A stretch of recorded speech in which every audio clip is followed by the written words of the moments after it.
घने जंगल के पत्ते चार गायों को फ्रेम करते हैं।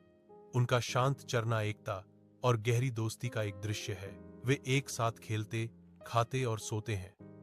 उनका बंधन आपसी सुरक्षा और अटूट समर्थन के मौन वादे का प्रतीक है। अन्य जानवर दूर से देखते हैं, चार एकजुट गायों द्वारा प्रस्तुत दुर्जय रक्षा से सावधान। जंगल में दिन धुंधले हो जाते हैं। गायों के बीच छोटी मोटी झड़पें भड़क उठती हैं। पूंछ खींचना और सिर मारना नम हवा को भर देता है। जंगल के किनारे से एक बाघ देखता है। उसकी आंखों में एक अशुभ संतोष चमक रहा है। गायों को देख रहा है। उसे लगता है कि गायें अब अपने ही मतभेद से कमजोर हो गई हैं, जिससे वे उसके आसन्न हमले का आसान शिकार बन गई हैं।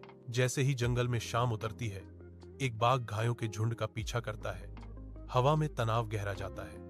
एक एक करके गायें बहादुरी से दूसरों की रक्षा के लिए खुद को बलिदान करती हैं।